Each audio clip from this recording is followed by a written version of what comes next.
کہ ایوب خان نے جو کچھ بھی کیا وہ مخالفت میں، پولیٹکس میں مخالفت میں، کیونکہ Miss Jinnah was probably the last hope for democracy in Pakistan and constitutionalism.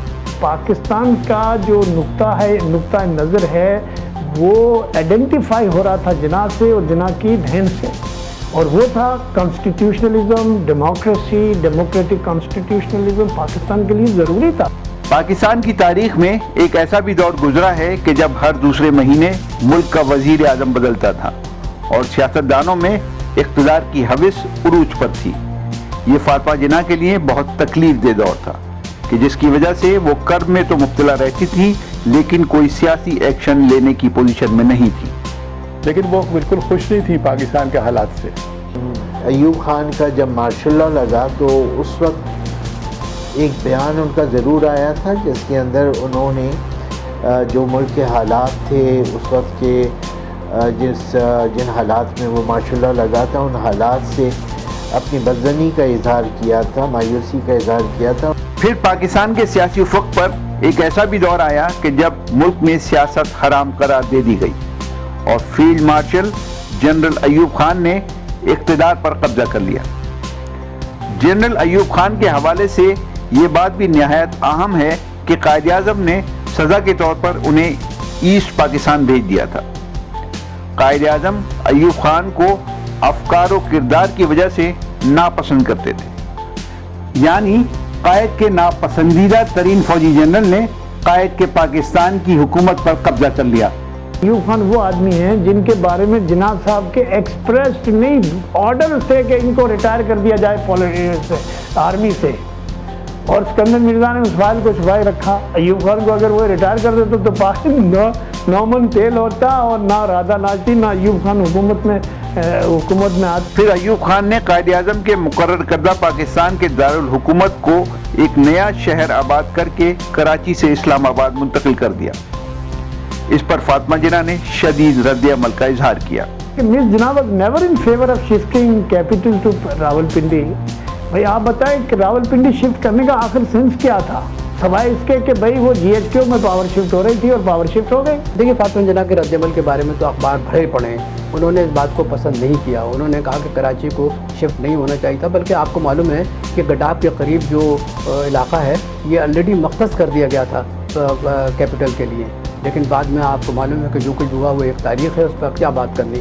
لیکن یہ ہے کہ کراچی کو شفٹ کرنے کے سلسلے میں نہ صرف کراچی کے عوام بلکہ فاطمہ جناح جو تھی وہ بھی بہت ناراض تھی، برہم تھی، اور وہ نہیں چاہتی تھی کہ ایسا کوئی قدم اٹھایا جائے. لیکن وہ قدم اٹھایا گیا اور کراچی سے شفٹ ہو گیا کیپٹل اسلام آباد. یہ جو کیپٹل شفٹ ہوا ہے یا جو بھی فیصلے کیے گئے تھے اور جو مارشل لا گورنمنٹ نے فیصلے کیے تھے ان سے تو وہ did not agree with that. Ayub Khan نے اپنی مارشل لا حکومت کے دوران بنیادی جمہوریت یعنی بیسک ڈیموکریسی کو پروان چڑھایا، جس کی فاطمہ جناح سمیت تمام جمہوری حلقوں نے مخالفت کی. ملک بھر سے 80,000 بیسک ڈیموکریٹس منتخب کیے گئے. 40,000 ڈیموکریٹس کا تعلق مشرقی پاکستان سے تھا، جبکہ باقی 40,000 بیسک ڈیموکریٹس مغربی پاکستان سے تعلق رکھتے تھے. ایوب خان کا بنیادی جمہوریتوں کا نظام تھا جسے بیڈی سسٹم کہتے تھے، اور اس میں 80,000 اراکین تھے. 40,000 مغربی پاکستان میں اور 40,000 مشرقی پاکستان میں. تو صدارتی انتخاب میں ووٹ اس الیکٹورل کالج نے ڈالنا تھا، یعنی یہ 80,000 ارکان جو تھے بیڈی ممبرز انہوں نے ووٹ ڈالنا تھا. بیسک ڈیموکریسی کا ڈھانچہ تھا 80,000 الیکٹروٹ سے، تو ان کو ذرا قابو کرنا بڑا آسان تھا. اور آپ کو پتہ ہے اس میں کہتے ہیں کہ بہت میسو پریشر گورنمنٹ کا اور ریگنگ ہوئی ہے. اس سے پہلے جو جتنے بھی کانسٹیٹیوشنس تھے، گورنمنٹ آف انڈیا ایکٹ 1935 کی بھی الیکشن ایڈلٹ فرینچائز ہوتی تھی، یعنی کہ ہمارا ووٹ جو ہے وہ آدمی خود کاسٹ کرتا تھا. لیکن بیسک ڈیموکریٹ سسٹم میں یہ تھا کہ انڈائریکٹ ووٹ ہو گیا کہ 1,000 ووٹرز جو ہیں وہ ایک بیسک ڈیموکریٹ کو چنیں گے اور پھر ووٹ ڈالے گا تو پھر آپ سارے ملک کو تو نہیں انفلوئنس کر سکتے، لیکن آپ وہ جو چند ہزار جو بیسک ڈیموکریٹس ہیں ان کو انفلوئنس کر سکتے ہیں۔ پھر جنرل ایوب خان نے 1964 میں صدارتی انتخابات کا ڈرامہ رچایا اور بیسک ڈیموکریٹس کی بنیاد پر صدارتی الیکشن کا اعلان کیا۔ اس پر اپوزیشن نے ایڈلٹ فرنچائز یعنی ایک فرد ایک ووٹ کی بنیاد پر الیکشن کروانے کا مطالبہ کیا، مگر ایوب خان نے کسی کی ایک نہ سنی۔ اس کے بعد حزب اختلاف یعنی کمبائن اپوزیشن نے صدارتی الیکشن کے لیے اپنا متفقہ امیدوار فاطمہ جناح کو بنایا، جس کا مقصد ایوب خان کو خالی میدان نہیں دینا تھا بلکہ مقابلہ کرنا تھا۔ تو یہ تو سسٹم ہی ایوب خان کا بنایا ہوا تھا۔ سو اس سسٹم کے اندر انتخاب لڑنا، یہ اس ذہن کے ساتھ انتخاب لڑا گیا تھا کہ ایوب خان کے سسٹم ہی کے اندر ہم انتخاب لڑ رہے ہیں تو کامیابی تو شاید نہ ہو، لیکن کم از کم انتخابی مہم کے دوران، جلسوں کے دوران ہمیں موقع ملے گا اپنا پوائنٹ آف ویو لوگوں تک پہنچانے کا۔ دلچسپ بات یہ ہے کہ جماعت اسلامی کے بانی مولانا مودودی بھی کمبائن اپوزیشن کا حصہ تھے کہ جنہوں نے ایوب خان کے بارے میں سخت موقف اختیار کیا۔ اگرچہ فاطمہ جناح اس کے لیے راضی نہیں تھی، تاہم جب کمبائن اپوزیشن کے اہم رہنما فاطمہ جناح کے پاس اپنی خواہش لے کر پہنچے تو وہ الیکشن لڑنے اور ایوب خان کا مقابلہ کرنے کے لیے تیار ہو گئیں۔ حزب اختلاف کی ساری جماعتیں یکجا ہوئیں اور انہوں نے کمبائنڈ اپوزیشن پارٹی یا COP کے نام سے اپنا اتحاد بنایا۔ اب سوال یہ تھا کہ ایوب خان کے مقابلے میں کس کو میدان میں اتارا جائے۔ 2-3 نام پیش نظر تھے، جن میں جنرل اعظم خان کا نام بھی تھا۔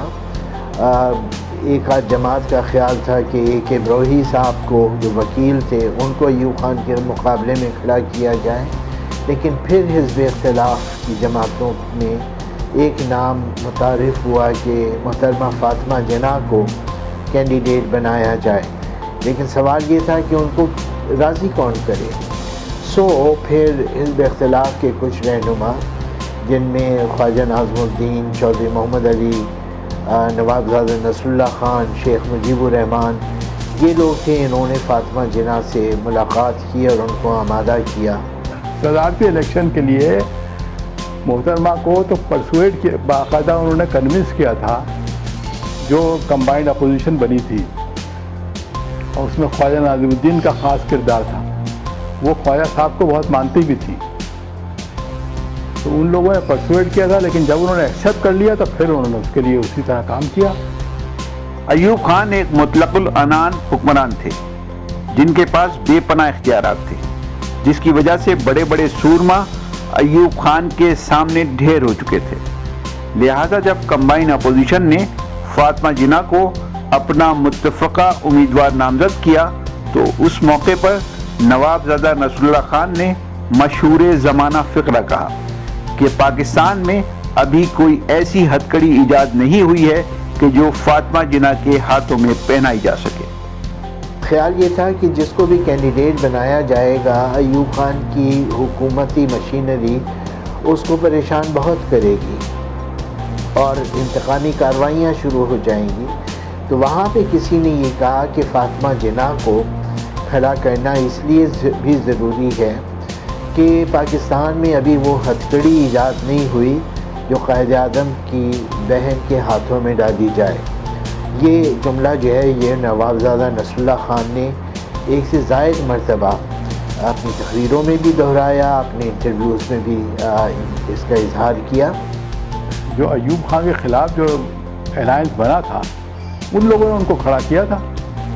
انہوں نے خود پرسنلی کوئی اتنا اس کے اندر انیشیٹو، یہ ضرور ہے کہ ان کا ایک کنوکشن تھا، اور وہ شروع سے تھا ان کا، کہ جو پاکستان میں خرابیاں ہو رہی ہیں، جو کرپشن ہو رہا ہے، اور جو ہم ہٹ گئے اپنے ایم سے، اس کے اندر ان کا کنوکشن تھا، اور وہ انہوں نے بڑے جوش اور جذبے کے ساتھ انہوں نے اس کو ایکسیپٹ کیا یہ چیز۔ لیکن یہ ہے کہ انہوں نے خود سے کوئی انیشیٹو نہیں لیا تھا اس کے اندر۔ یہ تو جب ان لوگوں نے پروپوزل لے کے گئے، اور خاص طور سے خواجہ ناظم الدین ان کے پاس گئے اور ان لوگوں نے کہا، تو ان کے کہنے پر انہوں نے ایگری کیا اس کو۔ صدارتی الیکشن کی مہم شروع ہوئی تو فاطمہ جناح کی کردار کشی کی مہم بھی شروع کر دی گئی۔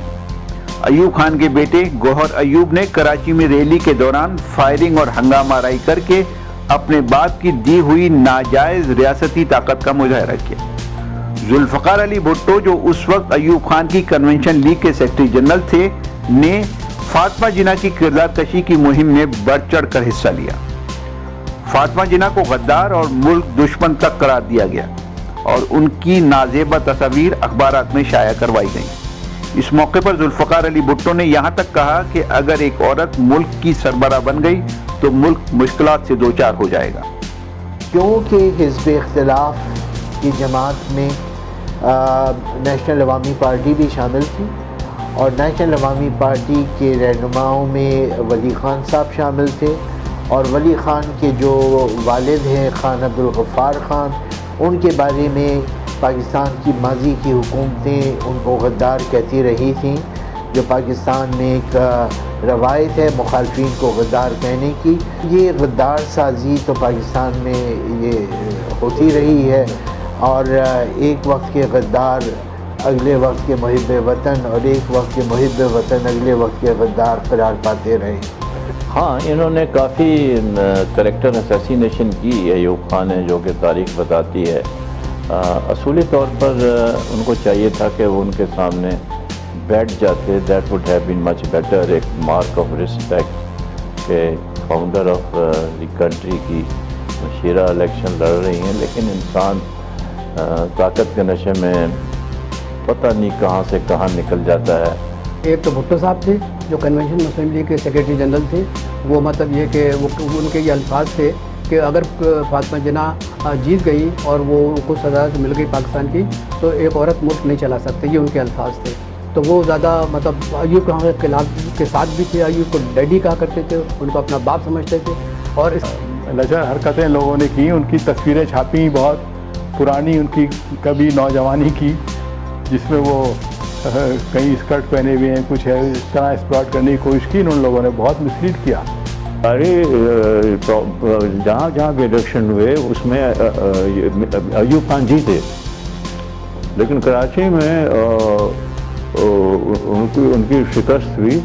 اس کی دو وجوہات تھیں، ایک یہ تھی کہ یہاں پہ انہوں نے، ان کے صاحبزادے نے وہ جلوس نکالا تھا، اور پھر لیاقت آباد میں فائرنگ بھی تھی جی، اور پھر اس کے علاوہ انہوں نے خود ایوب خان نے ایک بات کہی جو کہ لوگوں کو بہت بری لگی اور گرہ لگی کہ پھر آپ کہاں جائیں گے، آگے سمندر ہے، یعنی یہ مہاجروں کو انہوں نے ایڈریس کرتے ہوئے کہا۔ یعنی ان کو بالکل ایسے ہی اپوزیشن لیا گیا جیسے عام اپوزیشن ہوتی ہے۔ آج بھی اپوزیشن کی کریکٹر اسیسینیشن ہوتی ہے، آج تک گورنمنٹ کی بھی ہوتی ہے، اس زمانے میں بھی ہوتی تھی۔ تو ان کا جو وہ جو قائد اعظم کی بہن یا مسلم لیگ کی لیڈر ہونے کا ان کا جو سٹیٹس تھا وہ ہمیشہ ہٹ ہوتا چلا گیا، جس کی وجہ سے نہ ان کی پاورز رہیں، نہ گورنمنٹ ان کی سنتی تھی، اور نہ ہی وہ کسی کو ڈائریکٹ انسٹرکشن دے سکتی۔ الیکشن مہم کے دوران فاطمہ جناح نے بھی حالات اور مخالفین کا ڈٹ کر مقابلہ کیا اور بڑے بڑے جلسوں سے خطاب کیا اور عوام سے جمہوریت کی بالادستی کے لیے ووٹ دینے کی اپیل کی۔ عوام نے تو اپنا خیالات دے چکے ہیں، جدھر بھی میں گئی ہوں ادھر بہت بڑی تعداد میں، لاکھوں کی تعداد میں انہوں نے اپنا فیصلہ کر چکے ہیں کہ یہاں پارلیمانی جمہوریت قائم ہوگی۔